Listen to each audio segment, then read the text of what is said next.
Essence లో తనకు తిరుగులేదని అనిపించుకునే ఈ మాస్టారు పొలిటికల్ ప్రాక్టికల్స్ లో మాత్రం బాగా వెనుకబడ్డారన్న టాక్ నడుస్తోంది.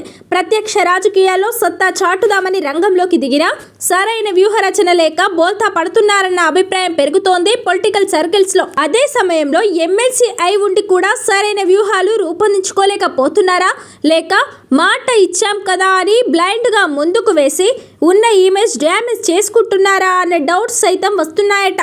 లెక్క ఎక్కడో తప్పుతోందని అనడానికి టీచర్ ఎమ్మెల్సీ ఎన్నికల్లో ఆయన వ్యవహార శైలినే ఉదాహరిస్తున్నారు కొందరు. చివరికి సోషల్ మీడియాలో మిత్రపక్షాల కార్యకర్తలే ట్రోల్ చేసే పరిస్థితి. ఇంతకీ అసలు విషయం ఏంటంటే ఎమ్మెల్సీ ఎన్నికల్లో కోదండరాంకు గట్టి షాకే తగిలిందంటూ ఓ వర్గం సోషల్ మీడియాలో తెగ ట్రోల్ చేసేస్తోంది. వరంగల్, ఖమ్మం, నల్గొండ ఉపాధ్యాయ ఎమ్మెల్సీ ఎన్నికల్లో పన్నాల గోపాల్ రెడ్డికి మద్దతు ఇచ్చారు కోదండరాం. ఆయన కోసం ప్రచారం కూడా చేశారు. ఇంత చేస్తే గోపాల్ రెడ్డికి వచ్చిన ఓట్లు కేవలం 24 మాత్రమే.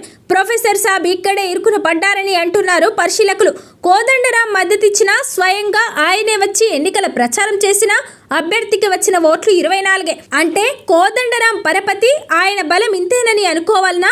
అంతకు మించి ఉంటే ఓట్లు ఎందుకు పడలేదంటూ విమర్శనాస్త్రాలు ఎక్కుపెడుతున్నారట రాజకీయ ప్రత్యర్థులు. నాటి ఉద్యమ నాయకుడు, ప్రస్తుత ఎమ్మెల్సీ అయిన కోదండరాం స్వయంగా ప్రచారం చేస్తే 24 ఓట్లు రావడం ఏంటని చర్చ పెడుతున్నారట. 3 ఉమ్మడి జిల్లాలు, 34 అసెంబ్లీ నియోజకవర్గాల పరిధిలో జరిగాయి ఉపాధ్యాయ ఎమ్మెల్సీ ఎన్నికలు. ఆ లెక్కన ఆయన సొంత పార్టీ తెలంగాణ జనసమితి సభ్యులంతా ఓట్లేసినా ఫలితం ఇంకాస్త మెరుగ్గా ఉండాలి కదా. అంటే తమ అధినేత ఉద్దేశాన్ని తెలంగాణ జనసమితి నాయకులు, కార్యకర్తలు కూడా గ్రహించలేకపోయారా? అంటే లోపం ఎక్కడన్నట్టు, ఎవరిదైనట్టు అంటూ లాజిక్లు లాగే వాళ్ళు సైతం పెరుగుతున్నారట. పైగా పోటీ చేసిన పన్నాల గోపాల్ రెడ్డి జనసమితి పార్టీ నల్గొండ జిల్లా అధ్యక్షుడు కూడా. ఎమ్మెల్సీ ఎన్నికల్లో పార్టీ తరపునే నిలబడాలని ఒత్తిడి చేశారట పన్నాల. కుదరకపోవడంతో స్వతంత్ర అభ్యర్థిగా బరిలో దిగారు. ఇక తర్వాత ఎన్నికల ప్రచారానికి కోదండరాం వెళ్లడం, ఆయనకు 24 ఓట్లు రావడంతో చర్చ మొదలైంది.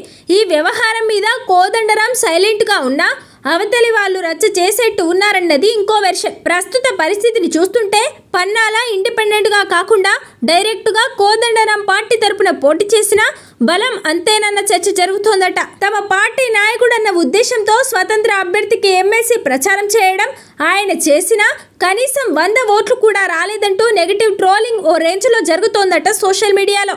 రాజకీయాల్లో ఇలాంటివన్నీ సహజమే, కానీ వ్యూహాత్మకంగా ఉండాల్సిన సమయంలో ముందు వెనుక ఆలోచించకుండా అడుగు ముందుకు వేస్తే ఇలాగే ఉంటుందన్న టాక్ నడుస్తోంది.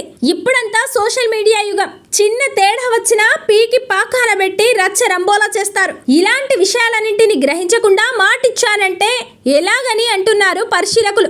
ఏదేమైనా పొలిటికల్ సైన్స్ మాస్టర్కి ఇంకా క్లాస్ రూమ్ పాఠాలు చెప్పడమే కానీ ప్రాక్టికల్స్ అర్థం కాలేదా, లేదంటే మరేదైనా కారణం ఉండి ఉంటుందా అన్న చర్చ జరుగుతోంది తెలంగాణ పొలిటికల్ సర్కిల్స్లో.